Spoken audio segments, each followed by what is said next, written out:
Muy bien, saludos y bendiciones para todos. Ok, vean, debemos iniciar el objetivo que lleva por nombre cálculos estequiométricos con ecuaciones químicas. A veces se trabaja con un reactivo, dado un solo reactivo, o dado dos o más reactivos. Ok, pero para entrar en ese objetivo, en este momento me voy a dedicar a darles a conocer dos leyes que son fundamentales por interpretarlas, porque van a estar involucradas en todos los cálculos que vamos a realizar. ¿Ok? Estamos hablando en principio de la ley de conservación de la masa. Esa es la primera ley que vamos a explicar acá, que para ustedes es conocida también. Hace 8 clases atrás, 6 clases atrás, hablamos sobre ella. Esta ley la demostró, la formuló Lavoisier. ¿Ok? ¿Qué dice esta ley? Que la materia ni se crea ni se destruye, simplemente se transforma. ¿Ok? Pero en una reacción química la vemos desde este punto de vista, ¿no? En una reacción química, la suma de las masas de las sustancias que reaccionen siempre debe ser igual a la suma de las masas de las sustancias que se producen o se forman. Aquí la tengo literalmente escrita.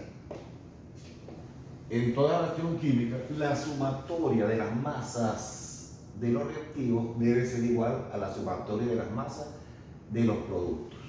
Si yo tengo 40 gramos de reactivo, oye, en los productos se deben de formar 40 gramos. Jamás puede incrementar, jamás puede disminuir. Y eso siempre ocurre en todos los procesos de nuestra vida cotidiana. Observen, por ejemplo, si ustedes elaboran un pastel, una torta, y la sumatoria de la harina, del huevo, de la leche, del azúcar, eso le da 2 kilos. La sumatoria de todos esos ingredientes, se asume que la torta debe pesar 2 kilogramos. Claro, en la práctica, cuando uno la lleva al horno y la saca, merma, va a pesar menos de 2 kilos. Pero eso es porque muchas sustancias líquidas pasan en estado gaseoso, ¿ok? Se evaporan. Pero si nosotros recogemos esos gases, los destilamos y los pesamos conjuntamente con el pastel que hemos obtenido, esa sumatoria debe estar en los 2 kilogramos. Cuando hacemos una parrilla y nosotros asamos 1 kilogramo de carne, siempre merma, ¿ok? Porque la grasa va cayendo, se convierte en aceite. Pero si nosotros recogemos ese aceite y lo pesamos con el resultado de la carne ya asada y recogemos los gases que se desprenden, esa sumatoria debe estar en 1 kilogramo de carne. Si fue 1 que nosotros horneamos, asamos, si fueron 2, deben ser 2. Claro, en la vida cotidiana nosotros no nos dedicamos a eso porque lo consideramos como unos desechos, pero en procesos químicos todos esos gases que se desprenden tienen una finalidad o un uso. ¿Ok? Lo miden. Cuando los gases son tóxicos los queman. ¿Ok? Muy bien. Para aplicar esta ley voy a tomar esta ecuación química. Cuando el hierro reacciona con el oxígeno, ellos siempre forman 2 tipos de compuestos diferentes. El óxido férrico, que es FeO3, o el óxido ferroso, que es FeO. En este momento voy a tomar el óxido ferroso. Ok, vamos a ver cómo se cumple la ley de conservación de la masa acá. En principio, si nosotros hacemos esta operación, aquí coloqué las masas molares de cada elemento. 56 por 1, 56, 2 por 16, 32. 56 más 32 nos da 88. 88 grados. Cuando tenemos 1 por 56 es 56. 1 por 16 es 16. 56 más 16 nos da 72. Oye, difiere, ¿no? Difiere la cantidad de reactivo con producto. Y eso no debe ser, eso no debe ocurrir. ¿Qué está sucediendo? Ese es un error que hay que curar desde ya, desde ya. Cada vez que nos enfrentemos a una ecuación química, nosotros debemos, mira, con los ojos cerrados, balancear la auto, inmediatamente, balancear esa ecuación química. Porque jamás se va a cumplir la ley de conservación de la masa. ¿Ok? Entonces vamos rápidamente, un hierro, un hierro. Aquí tenemos 1 por 2, 2 oxígenos. Y de este lado tenemos uno solo. ¿Cómo balanceamos? Ya ustedes tienen un doctorado en esto, colocamos coeficiente 2 acá. 2 por 1, 2. Listo, igualado con el oxígeno. Pero en este momento este 2 afecta también al hierro. Tenemos 2 por 1, 2 hierro, lo solucionamos colocando el coeficiente 2. Ahora sí, vamos a obtener las masas que hay en cada una de estas sustancias, en los reactivos, y luego la tomamos aquí en los productos. Ve, arriba tenemos las masas atómicas de los elementos. 1 por 56 es 56. Pero como tenemos 2 moles, esos 2 moles pesarán 2 veces 56, que nos da 112. Para el oxígeno, 2 por 16, eso nos da 32 acá. Bueno, 32 de una vez. En el óxido ferroso, vamos allá a la masa molar primero. La masa molar es lo que es un mol. Decimos 1 por 56 es 56. 1 por 16 es 16. Y esta sumatoria nos da 72 gramos, que es lo que pesa un mol. Pero en este momento tenemos 2 moles. Estos 2 moles pesarán 2 veces 72, que nos da 4.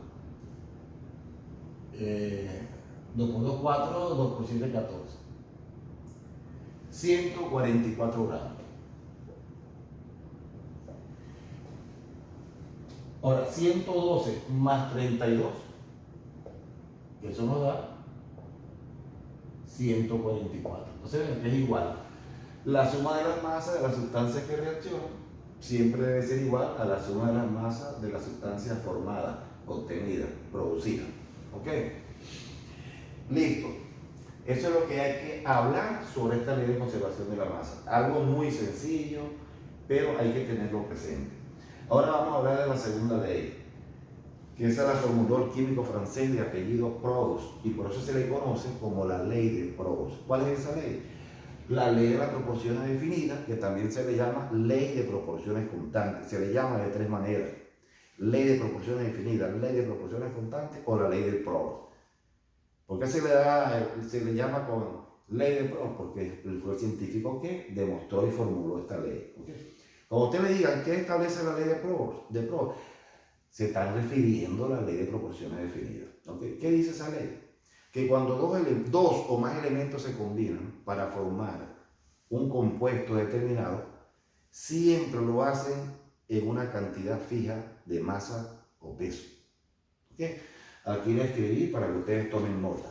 Vamos a leerla rápidamente. Nuevamente, cuando 2 o más elementos se combinan para formar un compuesto determinado, o sea, un mismo compuesto, siempre lo hacen en una relación fija, o sea, constante, de masa o peso. Para demostrar esta ley, vamos a realizar un pequeño ejercicio que diseñé. Lo acabo de diseñar para que se demuestre esta ley.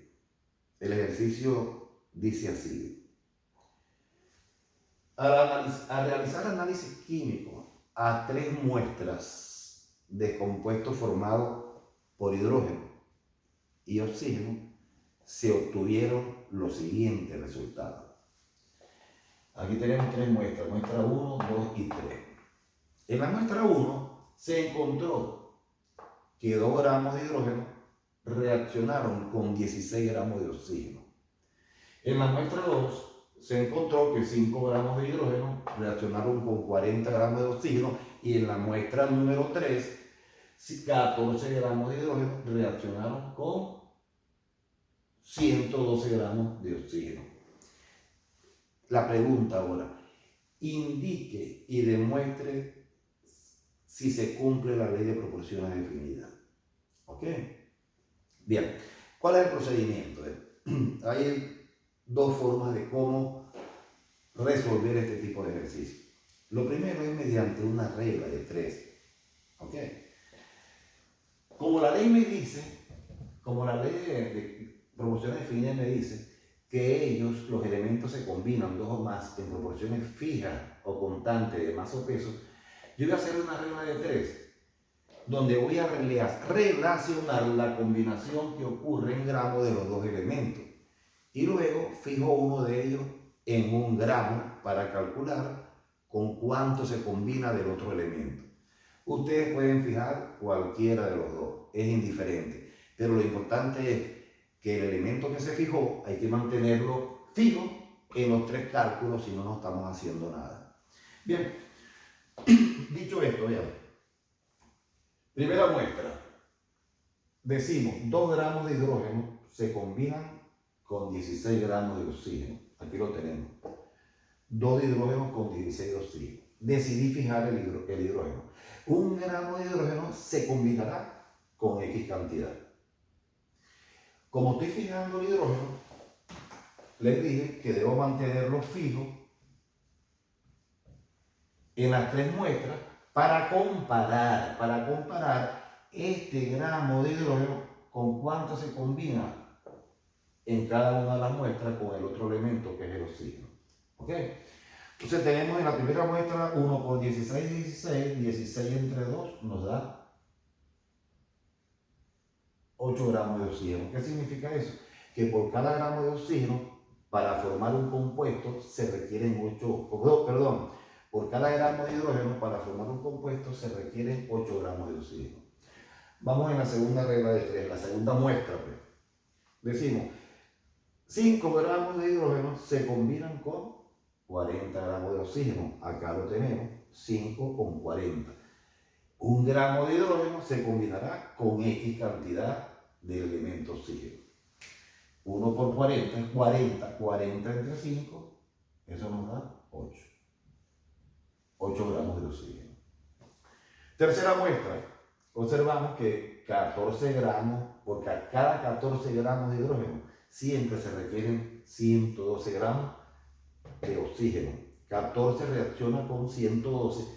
1 gramo de oxígeno reaccionará con X cantidad. 1 gramo de hidrógeno reaccionará con X cantidad de oxígeno.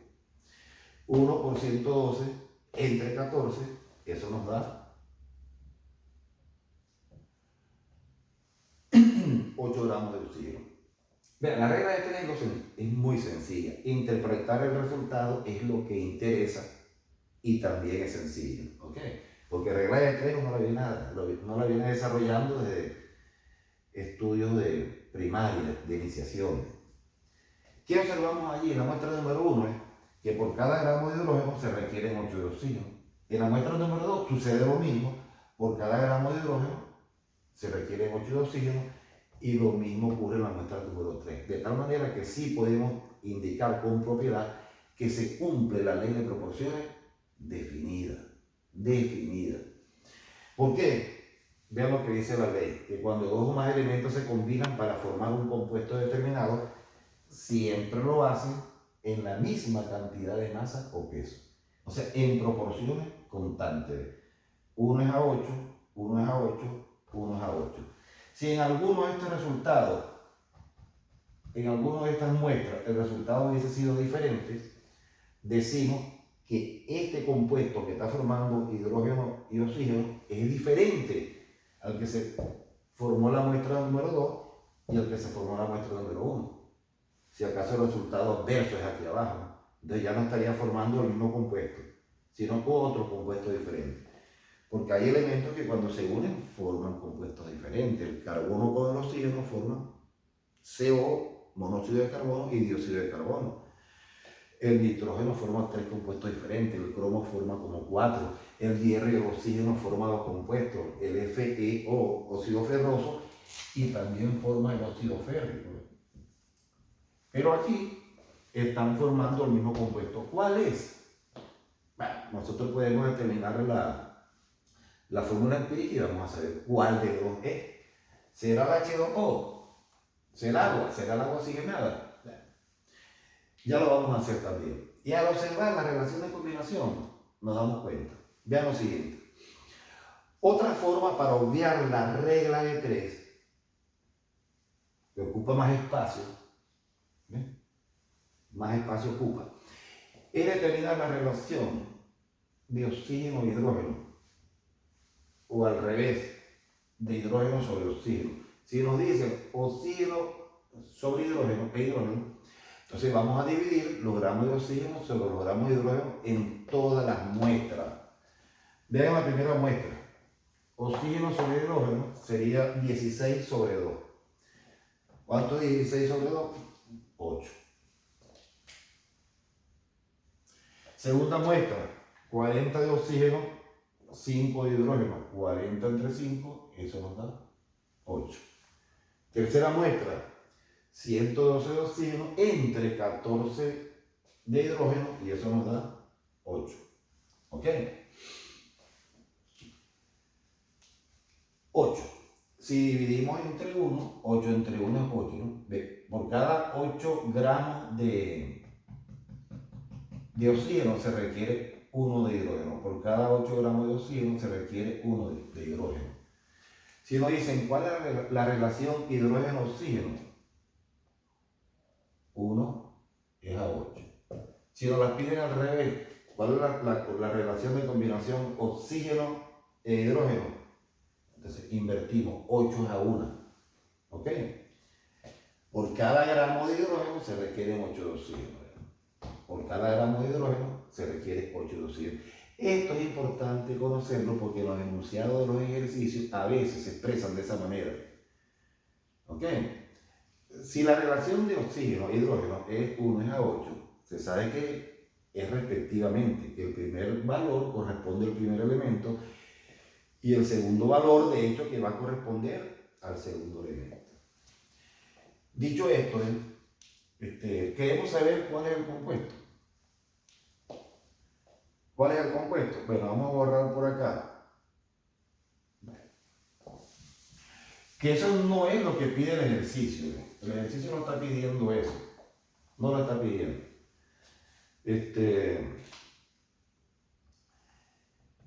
Hallamos la fórmula empírica. ¿Y qué es la fórmula empírica? Ya los moles de cada elemento. ¿Y cómo se hallan los moles?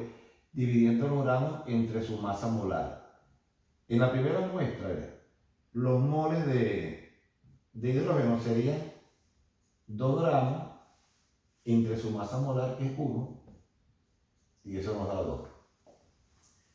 2 entre 1, 2. En la segunda muestra, perdón, en el elemento oxígeno, serían 16 gramos entre su masa molar, que es 16.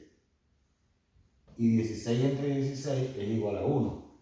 Y recuerden que siempre se divide por el menor. Bueno, aquí no hay problema. 1 entre 1 es igual a 1, 2 entre 1 es igual a 2. Entonces, ¿cuál es la fórmula? Hidrógeno 2 con un átomo de oxígeno o un mol de átomo. ¿Quieren hacerlo en la segunda muestra? Nos debe dar el mismo compuesto. En la segunda muestra de hidrógeno sería 5 gramos entre 1. Eso nos da 5. En la segunda, el oxígeno sería 40 entre 16, mentalmente, para ver, sería 32 más 8, 40, 2,5 mentalmente. Ahora dividimos entre el menor es 2,5. 2,5 entre 2,5 es 1. 5 entre 2,5 es 2. Fórmula H2O. Y lo hacen en la tercera muestra, le va a dar igual. De todas formas, no debía haber borrado para que ustedes vean la combinación de el peróxido. En el peróxido es 2 por 1 son 2, 2 por 16, 32. 32. Vean la primera muestra. Por cada 2 gramos de oxígeno se requieren 2 gramos de hidrógeno, se requieren 16 gramos de oxígeno para formar el agua. Pero si 2 llega a reaccionar con 32, no va a formar aguas, sino el agua oxigenada, el peróxido de hidrógeno. ¿Ok? Recuerden la relación que tuvimos ahorita, 1:8. Si nosotros dividimos entre el menor para llevarla a 1, 2 entre 2 es 1, 32 entre 2 es 16. Entonces la relación es 1:16 en el peróxido de hidrógeno. Por cada gramo de hidrógeno se requieren 16 gramos de oxígeno para formar el H2O2. En cambio en el agua como tal, es 1:8 la relación. Bien, ahora voy a tomar rápidamente, voy a borrar por acá, para que observen un comportamiento que nos podemos encontrar en muchos ejercicios que vamos a realizar con cálculos estequiométricos, cuando nos encontramos con ecuaciones químicas. Cálculos estequiométricos con ecuaciones químicas. Voy nuevamente a la fórmula del agua.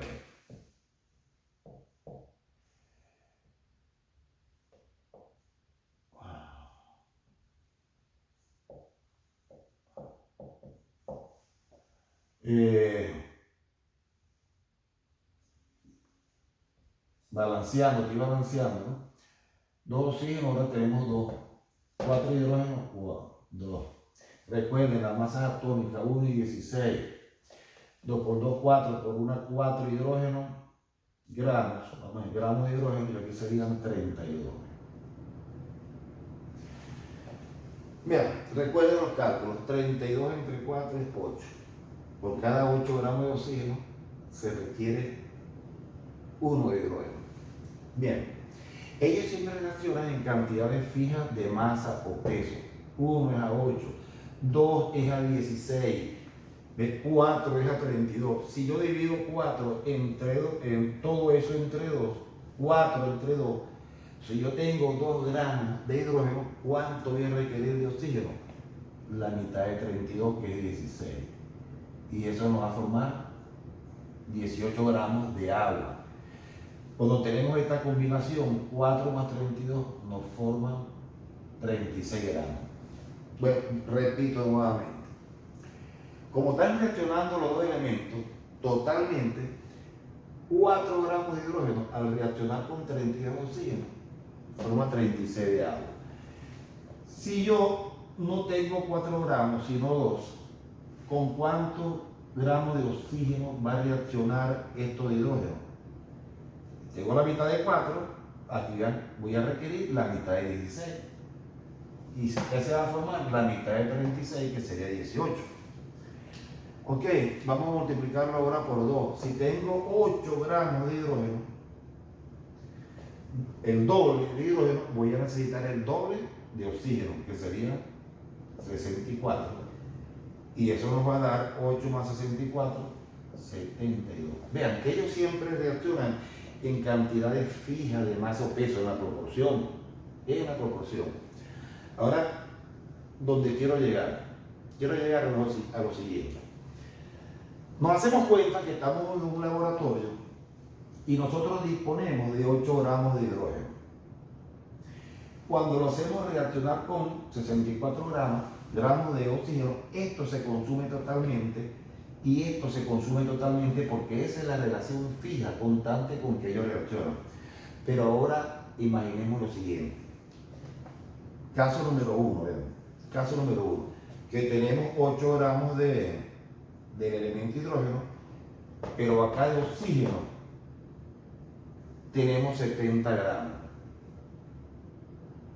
¿Será que lo que se va a formar de agua será 8 más 70? Igual 78. ¿Será eso posible?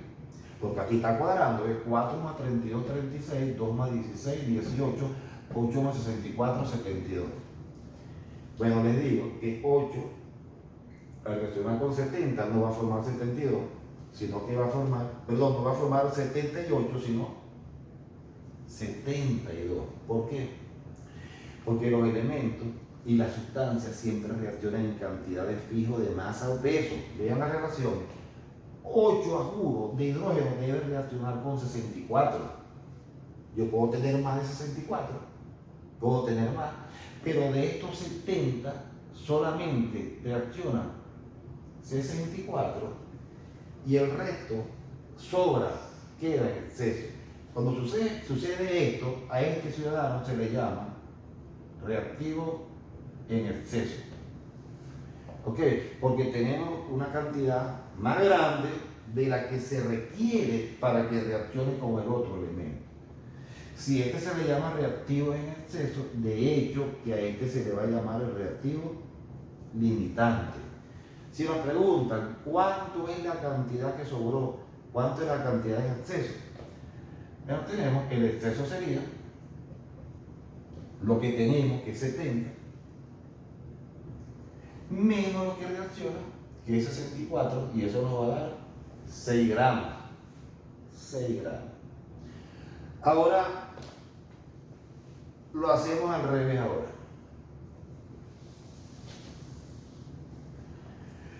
Ok, tenemos aquí 64 gramos y de hidrógeno puedo tener 20, 10, una cantidad por encima de esto. Vamos a ponerle 20 gramos de hidrógeno y aquí tenemos 64.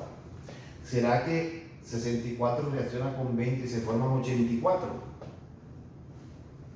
Pues no, porque estos 64 siempre, por la cantidad fija de masa o peso que demostró Proust en sus estudios, estos 64 solamente pueden reaccionar con 8 y se va a formar 72. ¿Por qué? Porque este elemento lo tenemos en exceso. En este momento, el hidrógeno está en exceso. Este sería reactivo en exceso y este es reactivo limitante. ¿Cuánto tenemos en exceso de hidrógeno? Bueno, lo que tenemos, que son 20, menos lo que va a reaccionar, que serían 8, porque 64 reacciona con 8. Entonces, 20 menos 8 nos da 12 gramos en exceso. Me están quedando 3 minutos rapidito, nada más de grabación. Pero esto es lo que quiero que se interprete, esto que acabo de mencionar, de analizar. En la vida cotidiana, por ejemplo, imagínense que ustedes están en un salón, en una reunión social, ¿okay? Y llaman a la sala, vamos a formar pareja, hay un concurso de baile por pareja. Y sabemos que en pareja siempre se requiere, vamos a poner primero las damas, una mujer y hombre, ellos reaccionan para formar una pareja. ¿Cuál es la cantidad fija para formar una pareja?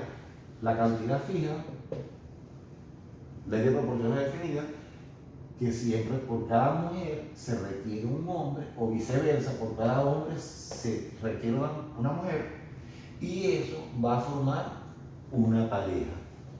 Pero imaginémonos que en ese momento tenemos 20 mujeres en la pista, en la reunión, 20 mujeres y hombres hay 12. Se pueden formar 32 parejas. Eso es misión imposible porque la pareja es 1 a 1. Entonces, ¿qué sucede? ¿Cuántas parejas se van a formar? 12 nada más. ¿Por qué? Porque este me está limitando la formación de pareja.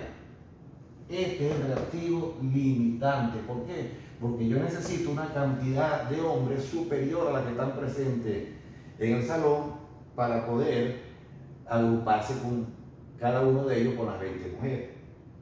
Y esto sería el reactivo en exceso. De estas 20, solamente van a salir a la pista, van a reaccionar 12 nada más. ¿Cuánto es el exceso? 20 menos 12, 8. 8 mujeres que se van a quedar sentadas observando y aplaudiendo a los que bailan mejor. Pero hay una gran cantidad de ejemplos por analogía para nosotros interpretar cuándo el reactivo limita y cuándo el reactivo está en exceso. Contrarreloj, espero hayan interpretado. Saludos, bendiciones. Si no entendieron algo, revisen el video. Chao.